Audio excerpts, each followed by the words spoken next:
It's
the NBA brought to you by 2K Sports on this very special Easter Sunday.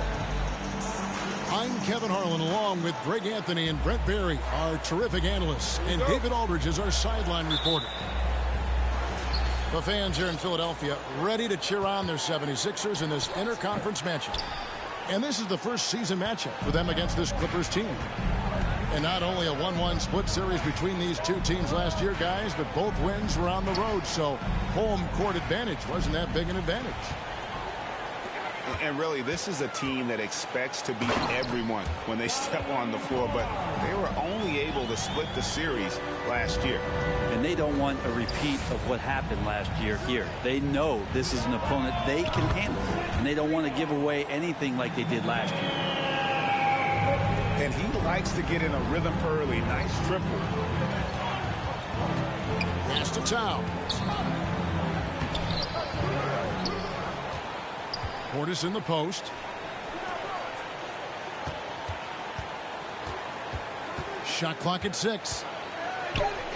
A floater. Tough sequence there. They just couldn't get it to fall. He gets a lot of points right there at the rim, but the defense determined not to give up the easy deuce there. And this is right around the time when one team might start to pull away. Yeah, this team is looking to add to the lead, trying to put the other team away, and threatening here. And maybe a deep breath moment for them. They're now 1 for 4 to start the game. Part of the lean years in Los Angeles, I was there, unfortunately. It's incredible to see that this franchise has become a better winning percentage team than the Lakers in the past decade. Trying to find Towns. Gets it to him. And a wide open look for Portis. And it's Philadelphia with the rebound. Really just struggling here in the first few minutes. 5 attempts with only 1 fall. Oh, taking it to the rack with power. Hammering down the two-hand slam. That's nice vision there. You see that pass, you make the feed before the defense has a chance to react, and that opens up a much better opportunity to score. And Brent, that Clippers turnaround, did you see that coming? I mean, not in this way, Kevin. Certainly it's been a lot of outside factors that have gotten the Clippers to this point, but with the ownership and the enthusiasm behind what the owner brings to the table and wanting to make this team viable, they're in position to make some great noise if they find their health. So healthy for the league to have 2 teams in LA that can be this good. For the 3, Avdia gets the bucket. And how about the quick eyes there from Towns? Finds a hole in the defense and exploits it there with a nice find. Here's Barnes. And the dunk by Barnes. Yeah, I mean, maybe could have tried for a more memorable dunk than that one. And we know he's capable of those memorable ones. 3-pointer. Gets the 3-pointer to fall. Barnes has got 9. And a moment here to take a look at some hustle stats for the 76ers. They're really mucking things up for the opposition, racking up steal after steal, just not letting them develop any kind of offensive rhythm. Well, they really cashed in on the break. I mean, it feels like they're hungry to get out, they're hungry to run, and they're not passing up any chances to leak out and score. Here's Barnes after the made shot from Karl Anthony Towns.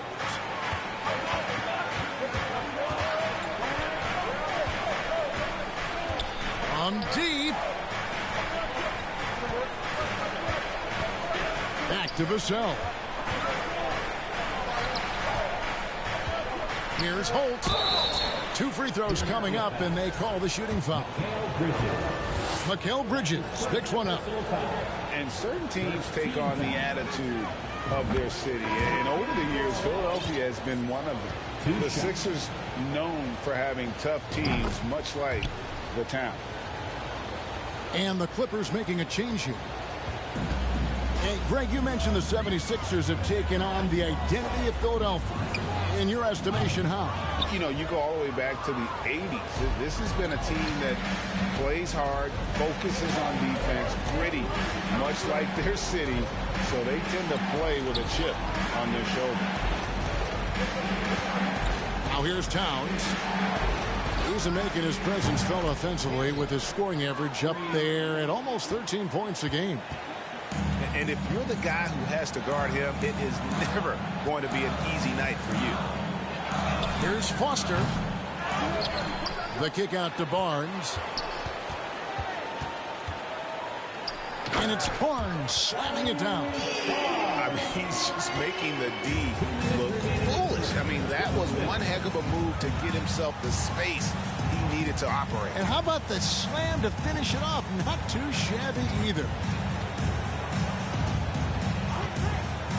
Here's Holt. Here's Sharp. And then Sharp with the dunk. And just a terrific effort on the offensive glass. That's how they're going to cut into this league. And Greg, a dunk like that is sure to give them a spark. Now here's Barnes. He's got 11. Pass to Jefferson. Basket is good. The assist from Barnes. Jefferson's got 10 points in the game. Well, that's a needle in a haystack shot right there. You're not going to hit that one all that often. Okongwu grabs the board. Maybe a time to rest him right now. Just give him a bit of a breather. Try to help him get back on track. Here's Barnes. And you can see his scoring totals. Those are some pretty good numbers. He's putting up close to 15 points a game on average. Now here's Barnes. Solid play in the low block, and that one's good. 13 points in the game. Pretty easy right now. Clear out. Give him some space. Let him get to work.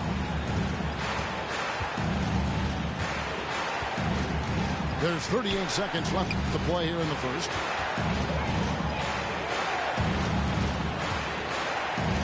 Knocks it loose. Here's Holt. And he banks in the layup. And they've scored several times already here in the first quarter on the inside.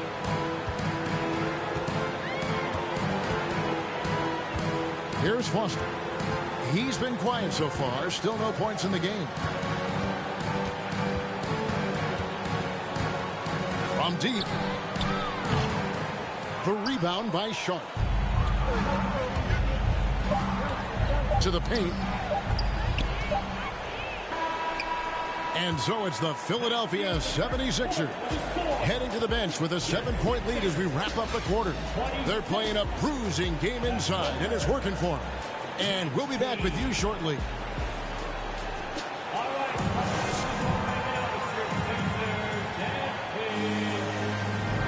Well, we hope you're enjoying your Easter as we are here as we get underway once again. What stands out to you guys from the 76ers in this one?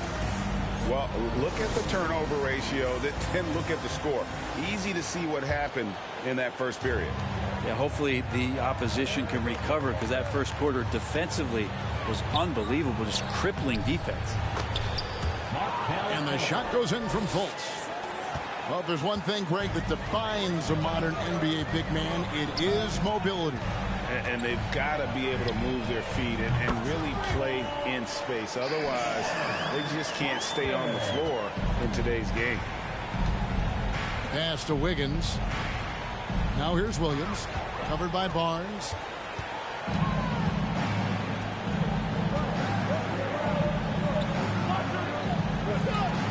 Bridges outside. Barnes outside. And the 76ers tack on 2 more. And the jump shot has been a dimension of this game where they've had a clear advantage. Driving in. Fultz looking around. The 3 sinks the triple. Fultz has got 5 points in the quarter. And Fultz pulling from deep is a thing of beauty, consistent in terms of burying those long ones from beyond. Barnes. And the dunk by Barnes. And how about breaking out the Statue of Liberty on that dunk? A nice way to pad that lead a little more. You're right. For the finish. And it's Foster finishing it off. The attention Mikal had on that play helped him out to get that steal. Lets the 3 fly. It's hauled in by the 76ers. Following this game, they hit the road. They'll take on the Knicks in New York. And that'll be game 1 of a 4-game road trip. Takes a 3. The shot comes out. The 76ers leading by 11. And since 1999, the Clippers and the Lakers have shared their downtown LA arena. The only NBA teams to split a venue, but that's going to change soon. Trying to answer back, but that 3 is off the mark. He's not the guy that you want to give a wide open look from 3-point range. They're lucky that that one doesn't cost them. And things starting to click from 3-point land. Nothing in the first quarter, but he's hit 3 triples here in the second. The Clippers broke ground on their new arena, set to open in Inglewood in 2024. I've seen the footprint. You fly right into LAX, and you see it every time. It's going to be beautiful.